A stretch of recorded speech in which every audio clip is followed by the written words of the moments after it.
ଉପେନ୍ଦ୍ର ପ୍ରଧାନ ପ୍ରଧାନ ଆଉ ସୁଶାନ୍ତ କଣ କହିବେ ଆଜ୍ଞା ଅଣଓଡିଆ କଣ୍ଟ୍ରାକ୍ଟରଙ୍କ ରାଜନୀତି କଣ ବନ୍ଦ ହବ?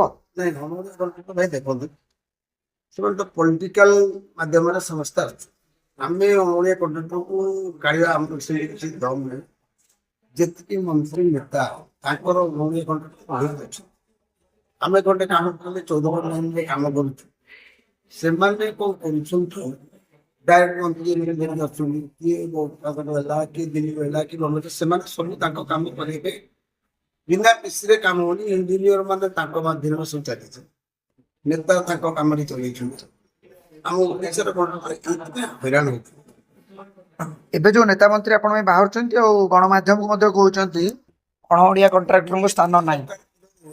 ଯେମିତି ଚାଲିଥିଲା ବିଜେପି ବାଲା ଏବେ କହୁଛନ୍ତି ଆମେ ସବୁ କରିପାରିବୁ, କିନ୍ତୁ ସରକାର ସେମାନେ ତାଙ୍କର ଯାହା ଚଲେଇଥିଲେ ଏକପଟିଆ ଚଲେଇଥିଲେ।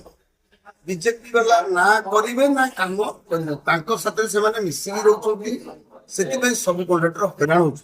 କାହା ସାଙ୍ଗରେ ମିଶିକି ରହୁଛନ୍ତି? ବିଜେପି ବିଜେଡି ଗୋଟିଏ ଜାତିରେ ଅଛନ୍ତି ସମସ୍ତେ, ଖାଲି ସେମାନେ ନାଁକୁ ଆଜି କହୁଛନ୍ତି ପାଣ୍ଡିଆନ ସାର୍ ପାଣ୍ଡିଆନ ବାବୁ ଏତେ ଭଦ୍ର ଏତେ ଭଲ ଭଦ୍ର ଲୋକ ସବୁ ଯେତିକି ଓଡିଶାରେ ଯେ ଡେଭଲପ କରିଛନ୍ତି କେହି ବି ଆସିକି ଓଡିଶାରେ କରିପାରିବେ ନାହିଁ। ଯାହା ହେଇଛି କେବେ ହେଇପାରିବ ନାହିଁ।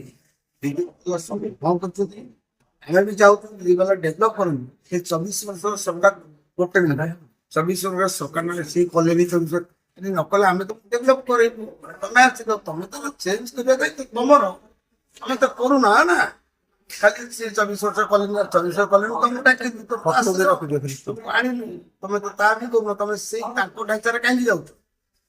ସେ ଯାହା ଚାହୁଁଛନ୍ତି ସେ ବି କରୁଛନ୍ତି। ଆପଣମାନେ ଆମକୁ ଲାଭ କଣ ହଉଛି? ଆମେ ଯଦି ବିନା ଓଡିଶା ଚାଲିପାରିବ କଣ୍ଟ୍ରାକ୍ଟର ଆସୋସିଏସନ ଆଜି ମାଇଣ୍ଡ ମେକଅପ୍ କରିଛି ଟୋଟାଲ ଆମେ ଯାହା ଚାହିଁବୁ ସେୟା ହବ।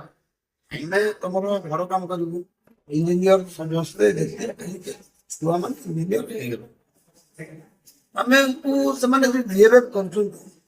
ଆଜିକା ଡେଟ୍ରେ ଯେତିକି ପଇସା ନେଉଛନ୍ତି ମାନେ କଣ କଣ୍ଟ୍ରାକ୍ଟର କଣ ତମ ଘରେ ନା ତମର ଚାକର ଲୋକ ମାନେ କଣ ତମେ ଭାବୁଛ? ଠିକ ଅଛି ଆଜ୍ଞା ତମେ କାହା ପାଇଁ ହେଇଛ? ଆଜ୍ଞା ଆପଣ ଏଭଳି ଗୋଟେ ଆରୋପ ଆଣୁଛନ୍ତି କଣ ପାଇଁ ଯେ ବିଜେଡି ବିଜେପି ମିଶିଛନ୍ତି? ବିଜେପି ତ କହୁଛି ଆମେ ଅଣଓଡିଆକୁ ବିଦାୟ କରିବୁ। କିଛି ନାହିଁ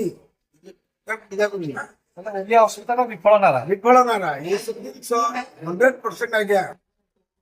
କଣ ଭାଇ ସମାଧାନର ବାଟ କଣ? ସମାଧାନର ବାଟ ଯେତେ ପର୍ଯ୍ୟନ୍ତ ଜନତା ଯାହା ଚାହିଁବେ ସେୟା ହବ। ଜନତା ଚାହିଁଥିଲେ ସରକାର ଆସିଲା